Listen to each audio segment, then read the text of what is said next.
तरणी शतसवर्णम् कर्णपूर्णगिरेवा वलिकलितकपोलोद्यान दामाभिरामम् गिरिशगिरिसुताभ्याम् लालितं नित्यमङ्के सजनभरणशीलम् शीलये विघ्नराजम् कल्याणानां निदानं कलिमलमथनं पावनं पावनानां पाथेयं यन्मुमुक्षोः सपदि परपदप्राप्तये प्रस्थितस्य विश्रामस्थानमेकं कविवरवचसां जीवनं सज्जनानां बीजं धर्मोद्यमस्य प्रभवतु भवतां भूतये राम नाम। श्री राम जय राम जय जय राम।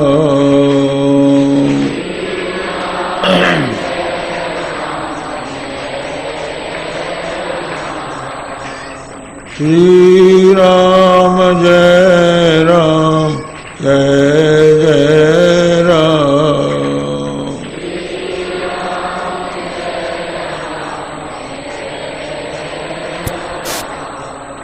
श्री राम जय राम जय जय राम।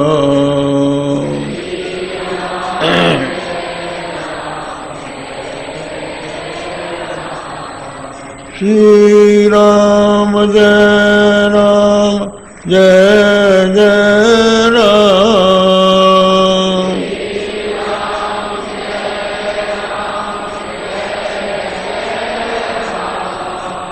श्री राम जय राम जय जय राम।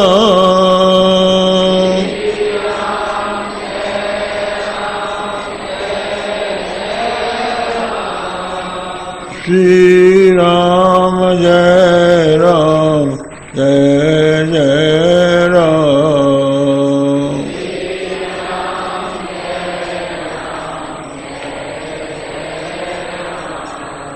श्री राम जय राम जय जय राम।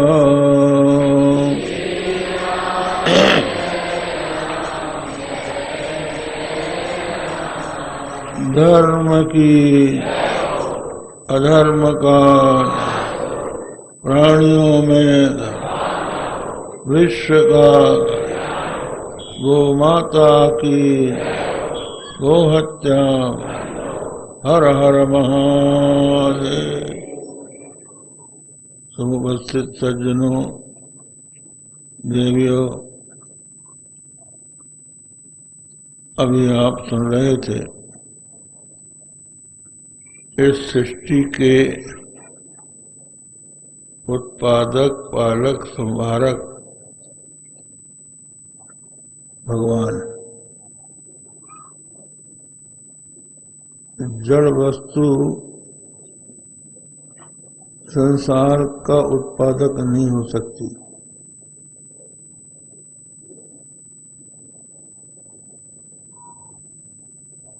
क्योंकि हम जब इस संसार को देखते हैं तो इसमें सर्वत्र नियम दिखाई पड़ता है और प्रत्येक वस्तु की उपयोगिता प्रतीत होती है। हमारे इस शरीर को ही हम ले लें तो शरीर के प्रत्येक अंग की उपयोगिता है। ये रचना किसी जड़ प्रकृति के द्वारा नहीं हो सकती, किसी चेतन के द्वारा ही ये हो सकती है। और वह चेतन परमात्मा है, उस परमात्मा से ही इस जगत की उत्पत्ति होती है। संसार की उत्पत्ति परमात्मा क्यों करते हैं? उनका क्या प्रयोजन है? तो उनके लिए तो अपने लिए कोई आवश्यक नहीं है। लोकवत् लीला कैवल्यम, केवल लीला ही उनका उद्देश्य हो सकता है। और लीला भी बालकों की होती है। परमात्मा को क्या आवश्यकता है? पर ये जो जीव प्रलय काल में निद्रा में पड़े हुए थे, परमात्मा से वंचित थे, उनको परमात्मा दर्शन कराने के लिए सृष्टि की आवश्यकता। जैसे कोई माता जिसका बच्चा भोजन मांगते मांगते सो गया हो, माता ने कहा थोड़ी देर के बाद दूंगी, और रो रो कर वो निद्रित हो गया। अब माता के सामने उसका जो कुमलाया चेहरा है, उसको देखकर दया आ जाती है। और जैसे ही उसके सामने कोई मधुर वस्तु आती है, चाहे पेड़ा आ जाए, गुलाब जामुन आ जाए, रसगुल्ला आ जाए, तो वो चाहती है कि मैं इसको खिलाऊं। उसको अपने लिए जरूरी नहीं है, वो उसको उठाती है। और वो बालक पैर फटकता है, कहते हैं हमें मत उठाओ, हम सो रहे हैं। तो भी माँ उसको उठाती है, और जब उसके मुंह में मीठी वस्तु डाल देती है और उसके स्वाद से जब बेटे की आंख चमकने लगती है, तो माँ को संतोष होता है। इसी तरह से ये जीव माया में आविष्टित होकर पड़ा हुआ है, प्रलय काल में सो रहा है। भगवान इसको उठाते हैं, उठाकर इसको मानव शरीर दे देते हैं। वैसे 84 लाख योनियां हैं। अगर उसके ऐसे कर्म हैं कि जिनके कारण उसको छोटी योनि में दूसरी योनियों में जाना हो, तो भी वो उनको क्रमशः उन योनियों का भोग कराते हुए अंत में मानव बनाते। बुद्धि इंद्रिय मन प्राणान भूतानाम आश्रित प्रभु, लिखा है। बुद्धि इंद्रिय माने ज्ञानेन्द्रिया, मन प्राण, सब प्राणियों का परमात्मा ने सर्जन किया। मात्रार्थं च भवार्थं च आत्मने कल्पनाए था, जिससे कि ये देख सके, सुन सके, संसार में आ सके, व्यवहार कर सके, अपने सुख के साधनों को खोज सके, संग्रह कर सके। और सबसे मुख्य बात यह है अकल्पनाएं चा, मोक्ष के लिए। तो भगवान इसको आंख कान नाक जीभ तक इसलिए देते हैं कि इनके द्वारा ये परमात्मा का साक्षात्कार कर ले। परमात्मा के साक्षात्कार से ही इसके दुखों की निवृत्ति हो सकती है, क्योंकि इसके सामने जो दुख आया है, जन्म मरण के चक्र में जो पड़ा है, प्रलय काल में भी उसके बीज बने रहते हैं। सर्वथा उससे मुक्त होने के लिए यही आवश्यक है कि वो परमात्मा का साक्षात्कार करें। संसार में जन्मना मरना, इसके साथ अनेकों दुख जुड़े हुए हैं। जन्म मृत्यु जरा व्याधि दुख दोषानुदर्शनम। जन्म लेने के पहले माता के पेट में 9 महीना रहना पड़ता है। सिर नीचे पैर ऊपर पड़े हैं। माता यदि खट्टा मीठा या कड़वा चिरपरा खा लेती है तो उसको जलन होती है, कह नहीं सकता कि मां मत खा, पड़े हैं और कोई ठिकाना नहीं, निकल ही पाते हैं कि नहीं, और निकल भी गए बड़ी मुश्किल से तो बाल्यावस्था आ जाती है। छोटा सा बालक करवट भी नहीं ले सकता, मच्छर काटते हैं, माथे में दर्द होता है तो माँ पैर सहलाती है, पैर में दर्द होता तो माथा सहलाती है। बता नहीं सकता कि हमें कौन सा कष्ट है। ये बाल्यावस्था। फिर उसके बाद ये जब बड़ा हो जाता है तो उसमें कईयों को अनेकों प्रकार के रोग हो जाते हैं और रोगों से ग्रस्त होकर कष्ट पाता है। किसी को ज्वर हो गया, किसी को श्वास का रोग हो गया, किसी का हार्ट का गड़बड़ हो गया, कितने रोग हैं, कोई ठिकाना नहीं। माता पिता इलाज करते करते थक जाते हैं, रोगों का अंत नहीं। तो उन रोगों का सामना, और जैसे जैसे समझ बढ़ती है वैसे वैसे वो अपना संसार बनाता है। अपना संसार स्वयं रच लेता है।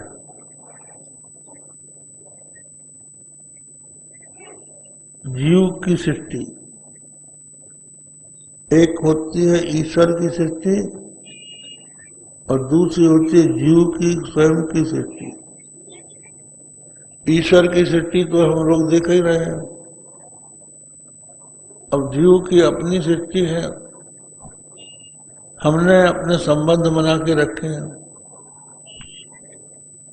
ये हमारा अमुक है, ये हमारा अमुक है, ये हमारी स्त्री है, ये हमारा बेटा है, ये हमारा मित्र है, ये शत्रु है, सब बना के रख लिए। जीव सृष्टि में और ईश्वर सृष्टि में क्या अंतर है, इसके लिए एक दृष्टांत दिया गया है कि 2 आदमी परदेश गए व्यापार के लिए, और उन्होंने व्यापार किया। व्यापार में एक ने बहुत रुपया कमाया और दूसरा जो था उसको घाटा लग गया और बीमार हो गया, और बीमारी के कारण मर भी गया। तो जो जीवित था और जिसने खूब पैसा कमाया था, दोनों एक गांव के रहने वाले थे। उस गांव में कोई जा रहा था तो उसने खबर भेजी कि भाई तुम्हारे घर का अमुक आदमी जो है व्यापार में घाटा लग गया था और मर भी गया है, ये कह देना, और हमारे घर में हमारी कुशल का समाचार दे देना। तो वो जो था वो बदमाश था, उसने उल्टा बोल दिया। जिसके घर का व्यक्ति मर गया था उसके घर जाके कह दिया कि तुम्हारे घर का व्यक्ति इस समय करोड़पति हो चुका है और कुछ दिनों में लौटने वाला है। उसके यहाँ बाजे बजने लगे। और जिसके यहाँ का मर गया था उसके यहाँ तो ये कह दिया, और जिसका जिंदा था उसके यहाँ कहा कि वो तो मर गया, वहां रोना मर गया। तो ईश्वर की सृष्टि में वो जिंदा है, लेकिन इनकी सृष्टि में मर गया, और ईश्वर की सृष्टि में वो मर गया है, लेकिन इनकी सृष्टि में जिंदा है। तो लोग अपनी सृष्टि बनाते हैं, बना रहे हैं।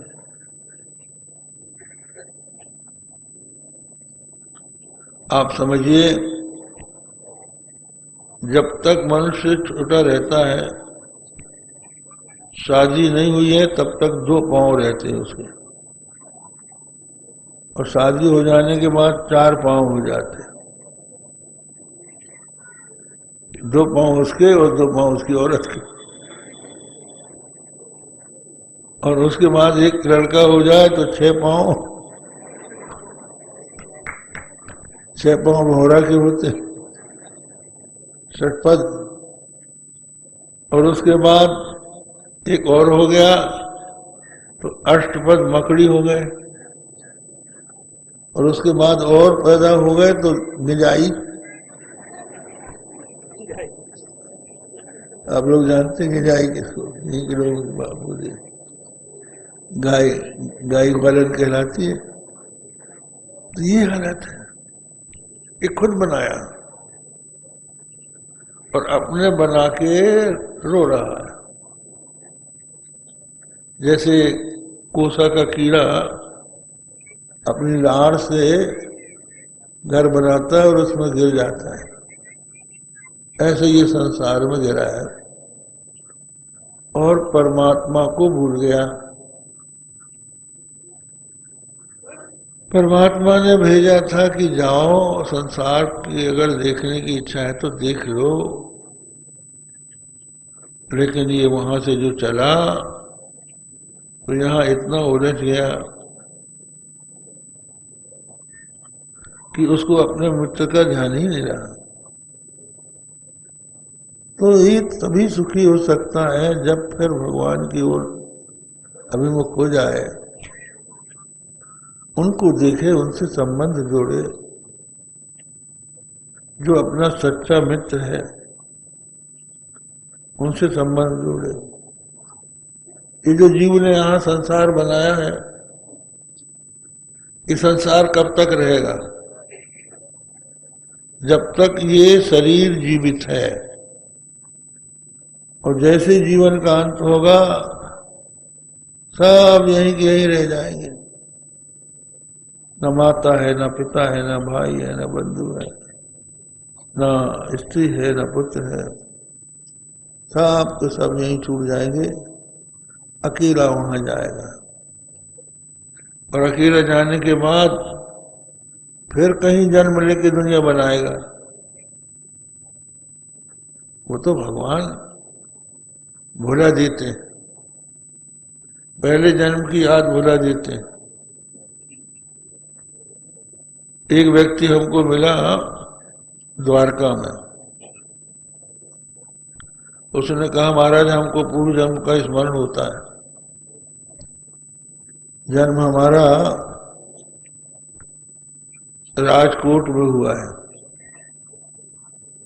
और यहाँ पहले जन्म में हम थे द्वारका में।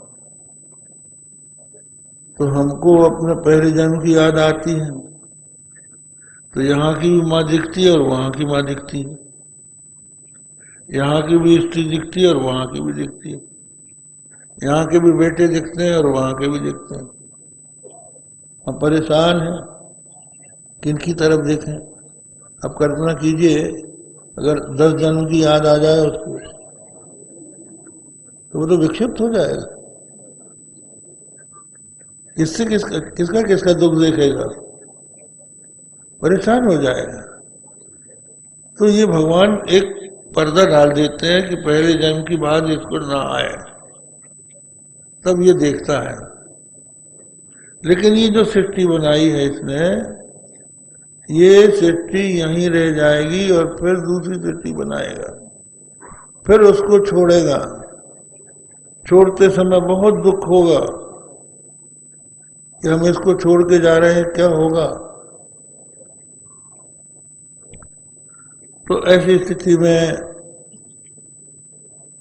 जो लोग बुद्धिमान हैं वो ऐसे भगवान से संबंध जोड़ते हैं जिनका कभी वियोग न हो, और सब छोड़ देंगे। सुत बत नार जानी स्वारथ रथ, न कर उन्हें इन हीते, अंत तो तजेंगे पामर, तू न तजो अबहीते, मन पछते है अवसर बीते। वो स्वामी तुलसीदास जी कहते हैं, अंत तो ही तजेंगे पामर, अंत में तुझको छोड़ देंगे। पहले से तू आसक्ति छोड़ दे। छोड़ने का मतलब कौन बंधा है किसके साथ? जो अपने साथ आसक्ति बना रखी है वही छोड़ना है। कहते एक जाट था, उसकी स्त्री बड़ी कलह करने वाली थी। वो हमेशा धमकी देती थी कि हम तुझको छोड़ के चली जाएंगे। तो वो बेचारा सोचता था कि हमारी स्त्री हमें छोड़ के चली जाएगी तो गांव में हमारी बदनामी हो जाएगी कि ऐसा नालायक कि इसकी औरत इसको छोड़ के चली गई। तो वो उसको समझाता था कि देख मान जा, कोई तकलीफ है तो दूर कर दूंगा। परंतु थोड़ी देर के लिए मानने के बाद फिर कहीं हम तुमको छोड़ के चले जाएंगे। एक दिन उसने पूर्ण रूप से कह दिया कि चाहे तू कुछ भी कर, मैं तुझको छोड़ के कल चली ही जाऊंगी। तो वो अपने मकान की छत पे चढ़ा और बोला, ए गांव वालों सुन लो, ये औरत बहुत खराब है, हमने इसको छोड़ दिया। छोड़ के तो उसको जाने ही था, तो इसने पहले छोड़ दिया तो इसकी इज्जत रह गई। तो कहने का अभिप्राय यह है कि जन्म के साथ गर्भावस्था जन्म के पहले आई, उसके बाद बाल्यावस्था आई, फिर युवावस्था में इसने संसार बना दिया और थोड़े दिनों के बाद वृद्धावस्था आ गई। वृद्धावस्था आने पर शरीर में नाना प्रकार के रोग हो गए, शोक हो गए और अंत में मरने के पहले रोग हो जाता है। तो रोग की निवृत्ति के लिए डॉक्टरों के पास जाओ, वैद्यों के पास जाओ, बड़ी कड़वी दवाई पिलाते, ये पी लो, ये खा लो, इंजेक्शन ठूंसते हैं शरीर में। तो खूब बचाने की कोशिश करते हैं, लेकिन करते करते एक दिन मरना ही पड़ता है। और मरने के बाद यदि पाप करके गए तो वहां पर यमराज का डंडा है। ये नहीं है कि आप वहां चले गए तो सुरक्षित हो गए। वहां एक एक कर्म कर जानने वाला, वो जिसको कहते हैं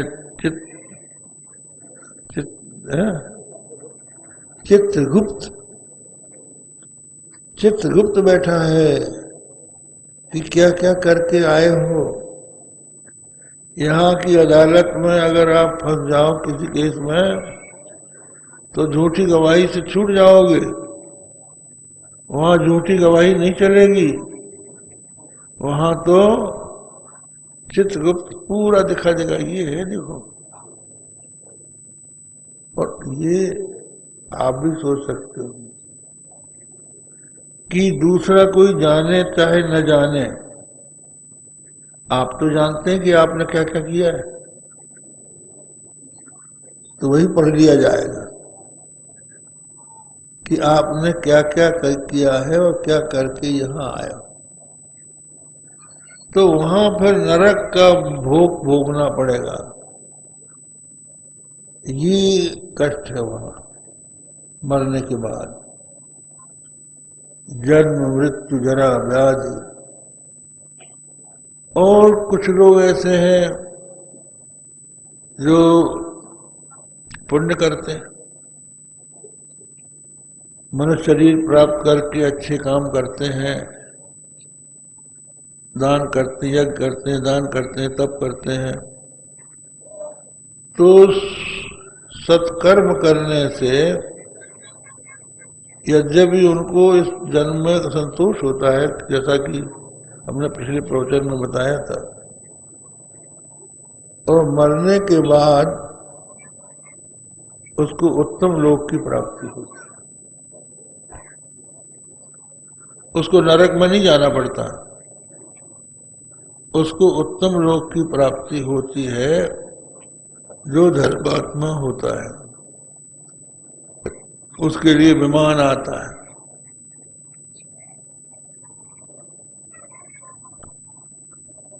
कोई दोहा है, आया है सो जाएगा राजा रंग फकीर, कछुक विमानन चढ़ चले कछुक बंधे जंजीर। जो आया है वो जाएगा, चाहे राजा हो, रंग हो, फकीर हो, जाना पड़ेगा, लटू लगे चाहे नो। वो भजन है, लटू लगे चाहे नो जू, एक दिन गोनो मोनो जू। लटू लगे चाहे नो जू, एक दिन गोनो मोनो जू। ये बुंदेलखंडी बोली है, नरसिंहपुरिया। आए बहुआ लौटत नैया, चाहे तौल दो सोनो जू, लटू लगे चाहे नो जू। होता यह है, पहले जमाने में छोटी अवस्था में विवाह हो जाता था, गोना बाद में होता था। तो ससुराल वाले आके बोलते थे कि भाई हम बहू को ले जाएंगे, तो कहते थे मायके वाले की देखिए अभी बच्ची है, कुछ देर वाके लौटा देते थे। तो बोले ये लेबुआ जमराज है। तो आए लेबुआ लौटत नहीं है, चाहे तोल दो सोनो जू, लटू लगे चाहे नो जू। भीतर गोरी मांग संवारे, बाहर में रहो रोनो जू, लटू लगे चाहे नो जू। जीव निकलने की कोशिश में है, अब शरीर छोड़ के ये बहू अपने ससुराल जाने वाली है, तो वो अपनी मांग संभाल रही है कि किसी तरह अपनी मृत्यु के समय अच्छी भावना से मरे। मरने से नहीं डरना चाहिए, मरना सीखना चाहिए, ये महात्माओं का कहना है। मरना तो पड़ेगा ही,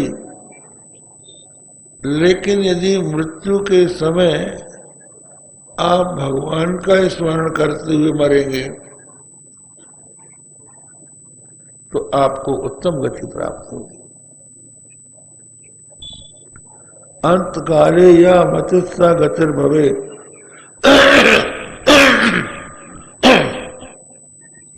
अंत काल में जैसी मति होती है वैसी गति होती है।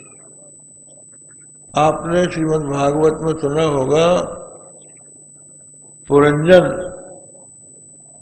अपनी स्त्री का चिंतन करता हुआ मरा तो दूसरे जन्म में परंजनी हो गया, स्त्री बन गया। और भरत, राजा भरत हरण का ध्यान करते करते मरा, तो दूसरे जन्म में वो हिरण योनि में पहुंच गया। गीता में भगवान श्री कृष्ण कहते हैं, यम यम वापिस मरण भावम त्यजत जंते कलेवरम तम तमे वैति कौन्तेय सदा तद्भाव भाविता। इसका अर्थ है, जिस जिस भाव का स्मरण करता हुआ प्राणी अपने शरीर का त्याग करता है, उसी उसी को प्राप्त हो जाता है। सदा तद्भाव भाविता। इसलिए हमारे भारत के लोग मृत्यु से डरते नहीं है, मृत्यु को संभाल लेते हैं। और कैसे मरना चाहिए ये आप देखें, हमारे भारत के पशु पक्षी भी बता देते हैं।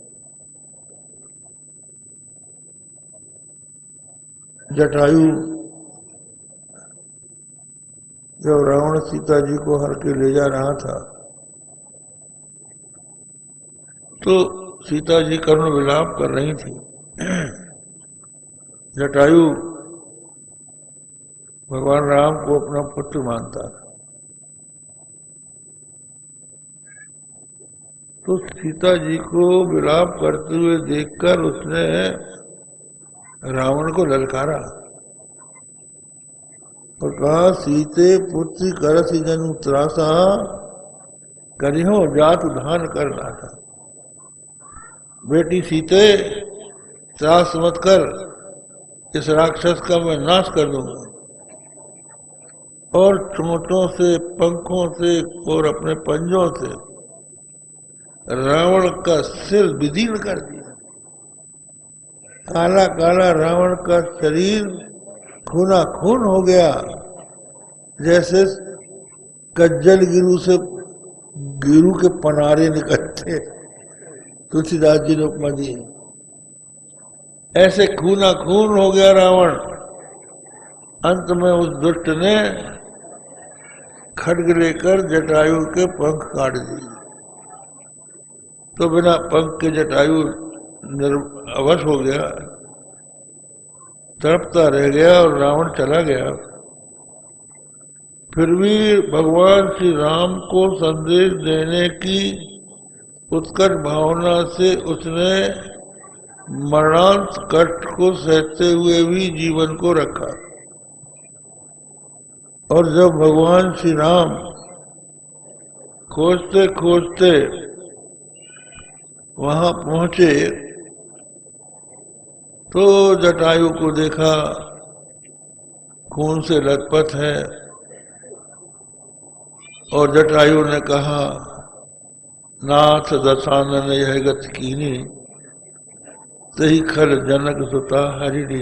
हे नाथ, मेरी ये दशा दशानन ने की है और उस दुष्ट ने जनक सुता का हरण कर लिया है।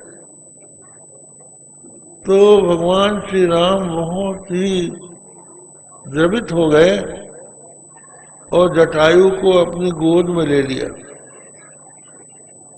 कवियों ने तो यहाँ तक कहा है कि जटायु का शरीर दूषित हो गया था, तो भगवान श्री राम ने जटायु की धूल जटान सो जारी, अपनी जटाओं से उसके शरीर की धूली को झाड़ा, गोद में ले लिया और कहने लगे, तात कुछ दिन जीवन धारण करो। तात कहा। अब आप सोचिए, भगवान श्री राम ने यहां तक कहा कि मैं अभागा पितृ सुख से वंचित हूं, मेरे पिता चले गए, मैं उनसे वंचित हो गया हूं, तुम अगर जीवित रहोगे तो तुम्हारी सेवा करके मैं पितृ सुख का अनुभव कर लूंगा। तुम जीवित रहो। तो जटायु बोला, महाराज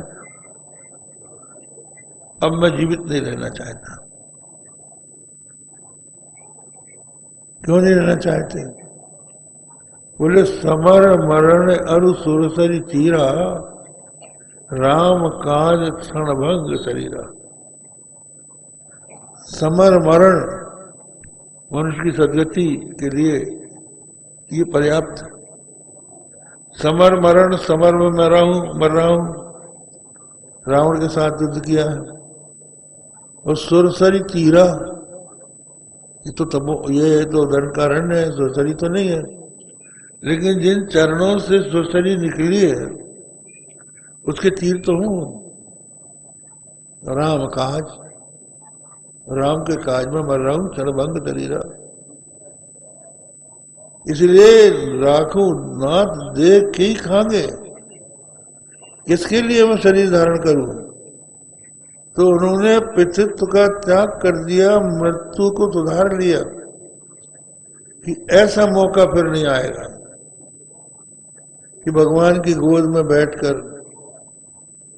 दशरथ इनके पिता थे, जिन्होंने इनको जन्म दिया, वो पिता इनके बिना तड़प तड़प के मर गए। मरते समय राम का दर्शन नहीं हुआ, और मैं उनका पिता बेड़े ही ना हूं, लेकिन आज मृत्यु के समय उनका दर्शन कर रहा हूं। इसलिए मैं अब इस जीवन को धारण नहीं करना चाहता, मैं मरना ही चाहता। ऐसी कथा बाली की है। बाली के संबंध में भी यही बात आती है। बाली और सुग्रीव दो भाई थे। दोनों भाई परस्पर बड़े प्रेम से रहते थे। तो एक मायावी मैसूर दैत्य आया और उसने बाली को लड़ने के लिए ललकारा। बाली उसको लड़ने के लिए आया तो वो भागा, एक गुफा में जाके छिप गया। तो बाली ने सुग्रीव से, दोनों भाई गए थे वहां लड़ने, सुग्रीव से कहा कि 1 महीने तक देखना, अगर मैं लौट के ना हूं तो समझ लो कि मर गया। तो 5 दिवस तक सुग्रीव वहां रहा, लेकिन बाली निकला नहीं। गुफा के भीतर ही दोनों का युद्ध, मल्ल युद्ध होता रहा। अंत में रुधिर की धारा बह के चली, गुफा के बाहर आई तो सुग्रीव को डर लगा कि कहीं बाली ही न मर गया हो। तो ये डरपोक भागा वहां से। इसको चाहिए था कि बैठा रहता, और इतना ही भागा ही नहीं, एक बड़ा पत्थर लेके गुफा का दरवाजा और बंद कर दिया, जिससे कि वो निकलने न पाए दानव। जबकि दानव मर चुका था और बाली जिंदा था। बड़ी कठिनाई से वो लौट के आए। इधर क्या हुआ कि सुग्रीव के आने पर मंत्रियों ने उसको सिंहासन दे दिया, तो ये अपने डट के सिंहासन में बैठ गए, राजा बन गए। बाली लौट के आया, अच्छा पत्थर रख के राजा बने बैठे हो। सुग्रीव कहते हैं कि रिपु सब वही मारे सी भारी, पारली सर्वस्वरू नारी। तो दोनों में भ्रम हो गया। सुग्रीव को भी भ्रम था और बाली को भी भ्रम था, और बाली बलवान था। तो सुग्रीव को मारने के लिए बाली दौड़ा, तो बाली जहां जाए वहीं सुग्रीव पहुंच जाए। तो वहां एक पर्वत था, उस पर्वत में ऋषमुख पर्वत, वहां पर एक ऋषि रहते थे, उनके यहाँ आके अजगर ने कुछ उपद्रव किया तो उन्होंने साफ दे दिया था कि यहाँ यदि कोई आएगा तो मारा जाएगा। तो बाली वहां नहीं आता था, सुग्रीव वहां छिपके रहता था। भगवान से भेंट हुई, हनुमान जी ने दोनों की मित्रता करा दी। लंबी कथा है, उस पर हम नहीं जाएंगे। मूल बात हमको बतानी है कि भगवान के साथ सुग्रीव की मित्रता हो गई अग्नि साग के लेके। अब उसके बाद समान शील व्यसने सख्यम, जिनका समान शील हो, समान व्यसन हो, उनमें सख्य हो जाता है। तो जो कष्ट भगवान राम को था पत्नी वियोग का, वही कष्ट सुग्रीव को अपनी पत्नी के वियोग का था। तो दोनों की मित्रता हो गई। अब भगवान ने कहा ठीक है, हम बाली को मार देंगे, तुम्हारा कष्ट मिटा देंगे, तुम्हारी स्त्री मिल जाएगी। महाराज बाली महाबल अति रणधीरा, वो तो बहुत बलवान है, रणधीर है, बोले कि हम तो उसको मार देंगे। बोले वो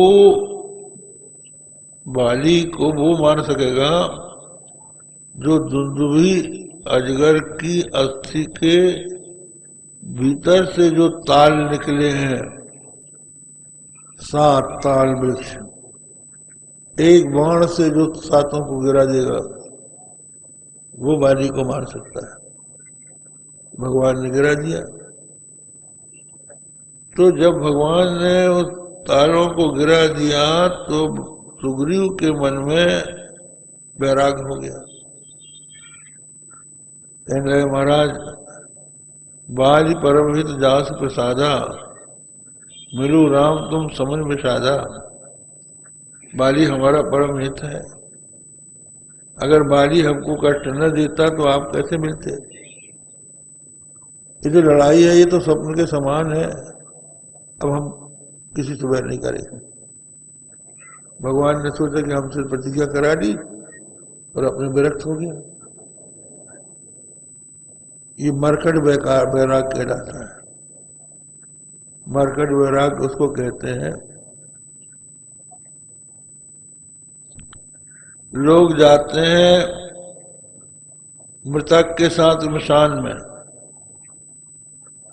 तो जब तक वो जलता है तब तक बैठे बैठे कहते हैं भैया जीवन का कोई ठिकाना नहीं।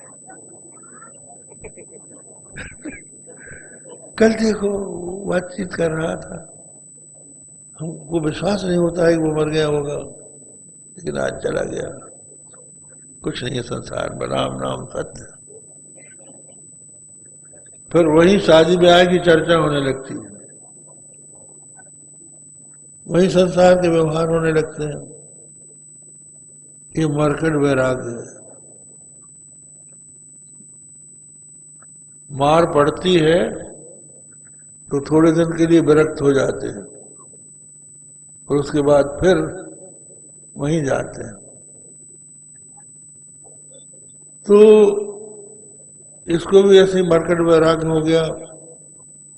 भगवान ने कहा भाई देखो, हमने जो प्रतिज्ञा की है वो झूठी नहीं हो सकती, तुमको लड़ना पड़ेगा। तो सुग्रीव ने बाली को ललकारा और बाली ने कहा अरे ये सुग्रीव जो मुझसे डर के भागा फिरता था, कैसे ललका रहा है, अभी देखता हूं।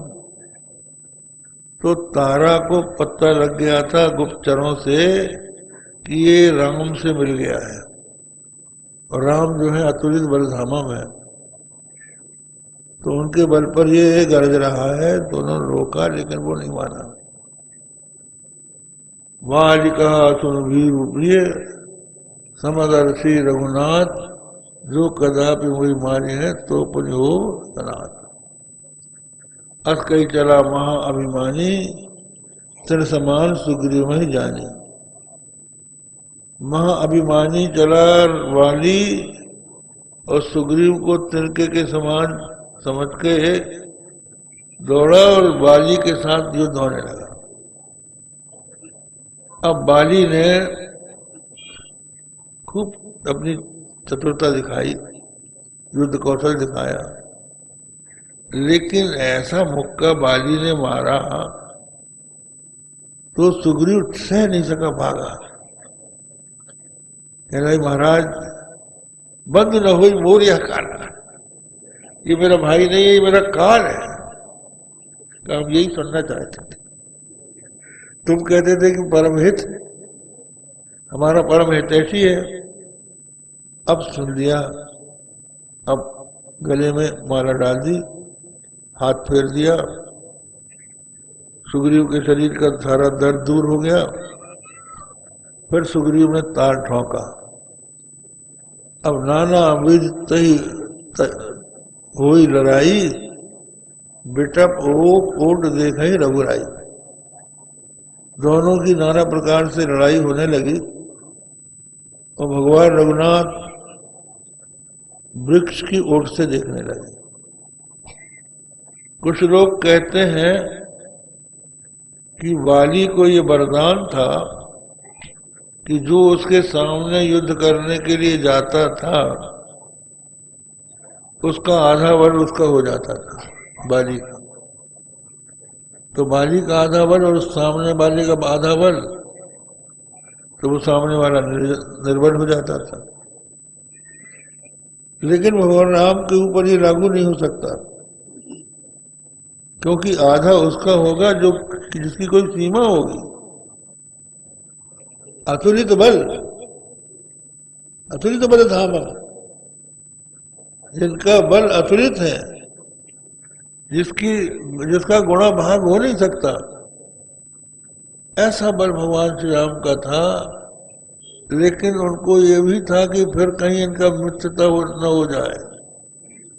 और दूसरी बात ये थी कि अभी सुग्रीव को अपने बल का घमंड था। हम अपनी कला से, अपने कौशल से बाली को हरा देंगे। तो जब देखा कि अब कोई छल बल रहेगा नहीं और बाली ने पटक के बाली बंद होता है, पीछे पांव हाथ बांध दिए और मुक्का हाथ में उठा लिया और मुक्का मारते ही बाली के सुग्रीव के प्राण निकल जाएंगे। ये हालत आ गई। तो भगवान ने सोचा कि जब हम बाहर निकल के ललकारेंगे तब तक तो सुग्रीव मर ही जाएगा, इसलिए वहीं से बाण मार दिया। तो बाली की छाती में बाण लगा। भगवान क्रुद्ध हो गए, लाल लाल आंखें किए, हाथ में बाण लिए, बाली के सम्मुख गए। बाली का हृदय प्रीति मुख वचन कठोरा, बोला चितई राम की ओरा। हृदय में भगवान राम के प्रति प्रीति थी, उनके महत्व को जानता था, पर ऊपर से कठोर वचन बोला और कहने लगे महाराज मैं बैरी सुग्रीव प्यारा, अवगुण कवन नाथ मोहि मारा। आप तो भगवान हैं, भगवान सबके पिता होते हैं, तो आपके मन में ये विषमता कहां से आ गई? मैं बैरी हो गया और सुग्रीव प्यारा हो गया, आपने मुझे क्यों मारा? आपके लिए तो दोनों भाई बराबर होना चाहिए था। तो भगवान ने कहा कि देखो, दोनों में कोई अंतर यद्यपि हमारी दृष्टि में नहीं है, लेकिन थोड़ा सा है। वो ये है कि एक तो तुमने अपनी पत्नी तारा की सलाह नहीं मानी, मूढ़ तो ही अतिशय अभिमाना, नारी सिखावन सुनिचिना काना। अपनी पत्नी की शिक्षा तूने नहीं मानी। सुन पत्नी ने स्मिरा सुग्रीवा, ते दो बंधु अतुल बल शिवा, उनसे वैर मत करो, तो तुमको मान लेना चाहिए था। पत्नी भी यदि अच्छी शिक्षा दे तो पति को उसकी बात माननी चाहिए। पत्नी मंत्री होती है, इसलिए यदि वो अच्छी शिक्षा दे तो पति को उसको सुनना चाहिए। ये भगवान राम कहते हैं। ये नहीं है कि स्त्री की बात हमेशा ही काट दी जाए, वो भी अच्छी बात कहती हैं। मंदोदरी की बात अगर रावण मान लिया होता तो रावण बच जाता, अगर तारा की बात मान लिया होता बाली तो बच जाता। तो मूढ़ तो ही अतिशय अभिमाना, तो बाली में सुग्रीव में अभिमान नहीं है और बाली में अभिमान है, और वो अभिमान भी अतिशय है।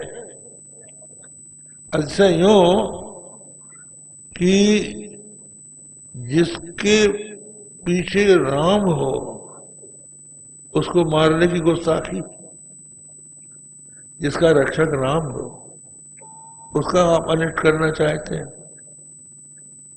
और फिर एक बात है, ये तो तुम्हारी पत्नी ने कहा था, शायद तुमको ये विश्वास न हुआ हो कि जो बात कह रही है वो ठीक है, लेकिन जब मैंने सुग्रीव के गले में अपनी माला पहनाई और सुग्रीव से भगवान ने कहा था भाई तुम दोनों भाई एक से हो, इसलिए हमने अभी बाण नहीं मारा है, अब ये माला पहन के जाओ जिससे कि हम पहचान सके। और भगवान का अभिप्राय ये था कि माला देखकर बाली समझ जाए कि किसी की माला पहने हुए आया है तो भाई इसको मत छेड़ो, जिसका राम रखवारा है उसका दुनिया क्या बिगाड़ सकती है। परंतु मम भुज बल आश्रित ही जानी, मारा चहति अधम अभिमानी। तेरा अभिमान तो अधम हो गया, इसलिए मुझे मारना पड़ा। और भगवान ने सुग्रीव को जब वो निर्बल हो गया, स्वनेरी मैंने निर्बल के बलराम, जब प्राणी निर्बल हो जाता है तो राम उसकी रक्षा करते हैं। जब तक उसको अपने बल का भरोसा रहा, राम ने हस्तक्षेप नहीं किया, रक्षा नहीं की। जब निर्बल हो गया तो भगवान ने एक ही बाण में उसका दुख दूर कर दिया। अब बाली के साथ बातचीत होने लगी, संवाद चला। उसने कहा महाराज आपने हमको मारा, बोले अनुज बधु भगिनी सुत नारी, सुन सठई कन्या समचारी, इन्हीं कुदृष्टि विलोकई जोई, ताही बधे कछु पाप न होई।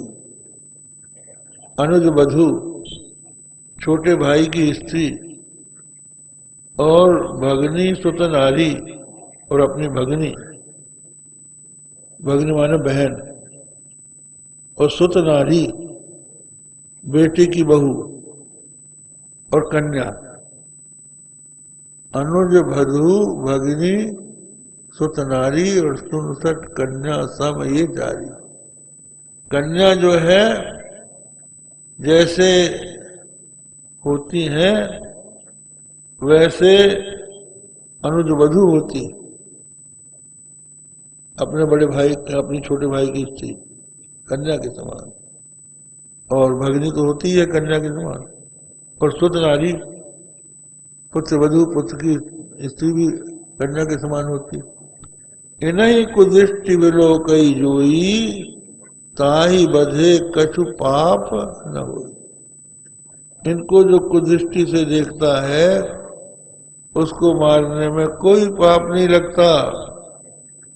बोले महाराज ये नियम जो है मनुष्यों के लिए है, ये हम वानर हैं, हम मनुष्य नहीं है, हम जानवर हैं, इसलिए हमारे ऊपर ये नियम लागू नहीं होगा। तो बात क्या है, एक किसान अपने खेत में हल जोत रहा था। उसका ही खेत था, उसके हल था, उसी के बैल थे,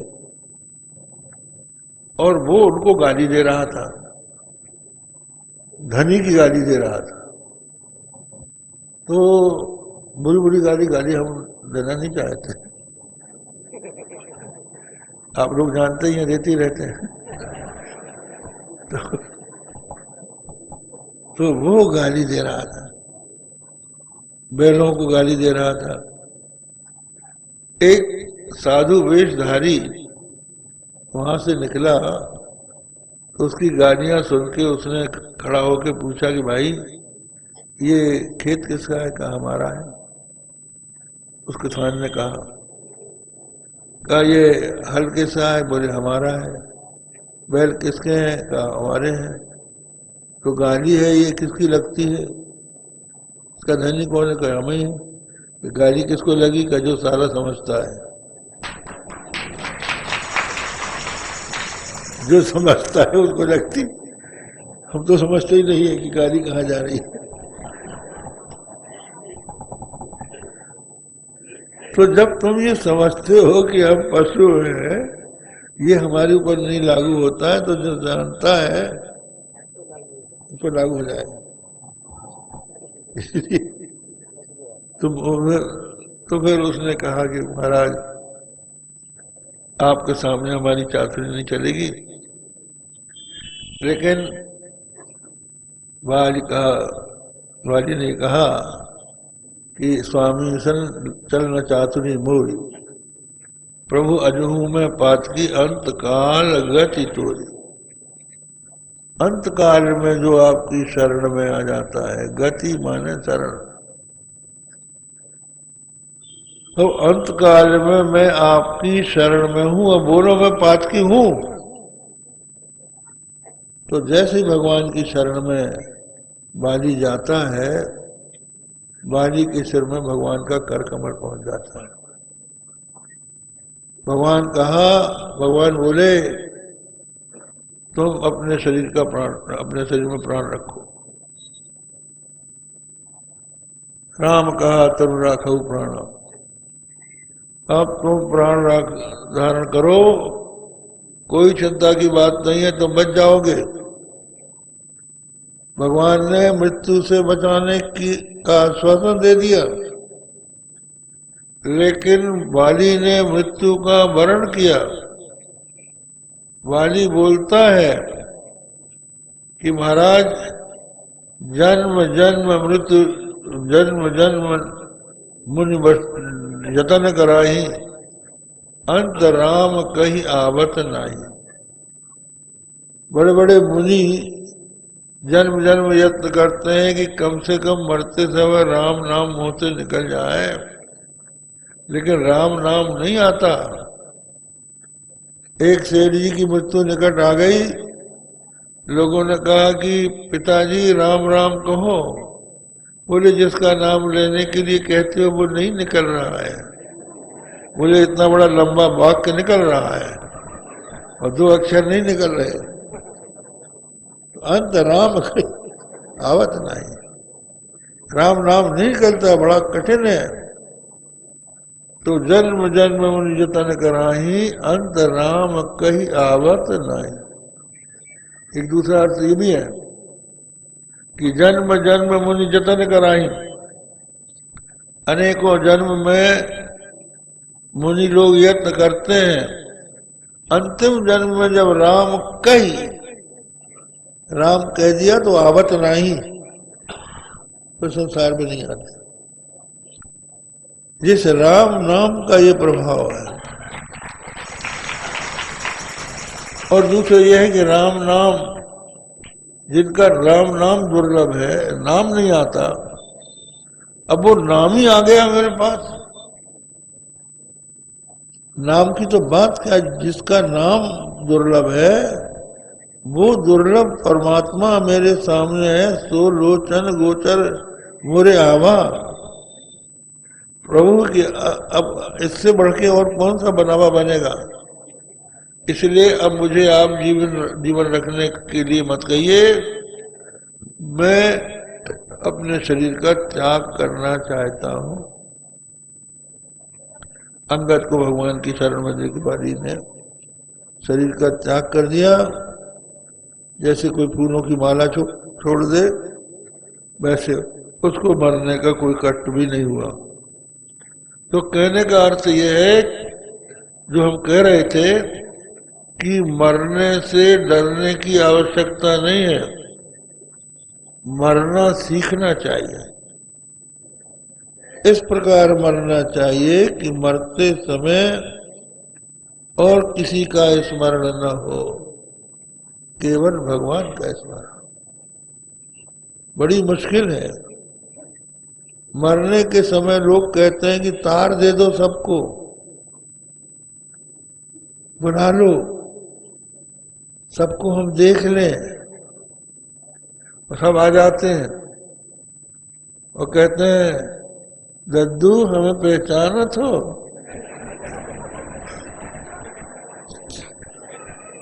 वो पहचानने के लिए बोलते हैं। अरे भगवान को पहचाने की तुम्हें पहचाने, तुम्हारे पहचानने के लिए तो सारा जिंदगी, सारा जीवन बिता दिया। अब तो अंतिम समय है, भगवान को पहचाने, भगवान का स्मरण करें। तो कहने का अभिप्राय यह है कि मृत्यु के पश्चात यदि कोई भगवान का नाम ले लेता है, भगवान का स्मरण करके जाता है, तब तो उसका जन्म मरण का चक्र छूट जाता है। और यदि भगवान का स्मरण नहीं किया, पुण्य किया, तो स्वर्ग जाता है। और स्वर्ग में जाकर अपने पुण्यों का कुछ काल भोग करने के पश्चात क्षीणे पुण्य मर्त्य लोकम विशंति, फिर इसी संसार में लौट के आता है। इसलिए पाप और पुण्य दोनों बेड़ी है। कर्म जो है बंधन है, चाहे लोहे की बेड़ी हो चाहे सोने की बेड़ी हो, प्राणी उससे बंधता है। इसलिए आवश्यक यह है कि इस जीवन में परमात्मा के साथ संबंध जोड़े, परमात्मा को प्राप्त करने का प्रयत्न करें।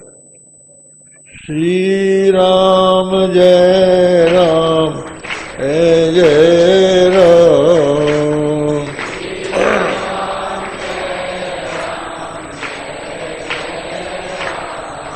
ओम श्री राम जय राम जय जय राम।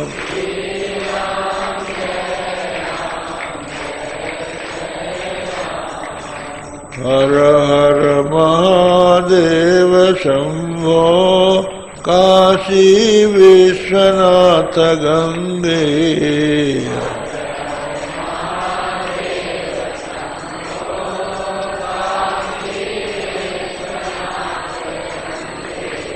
हर हर महादेव शंभो काशी विश्वनाथ गंगे।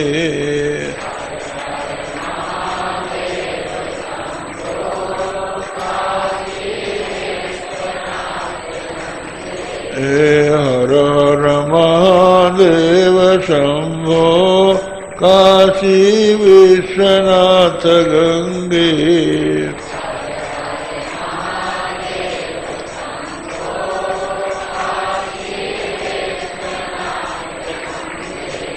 काशी विश्वनाथ गंगे, काशी विश्वनाथ गंगे।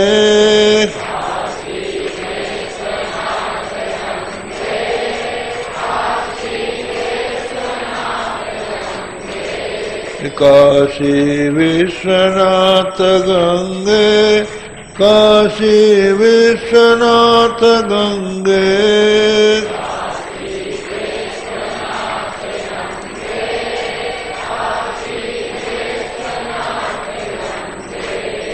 हर हर महादेव शंभो काशी विश्वनाथ विश्वनाथ गंगे।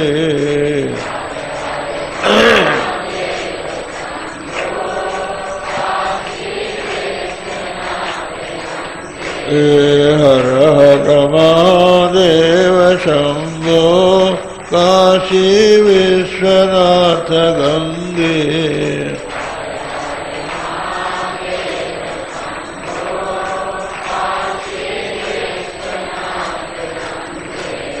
धर्म की अधर्म का प्राणियों में विश्व का गोमाता की गोहत्या।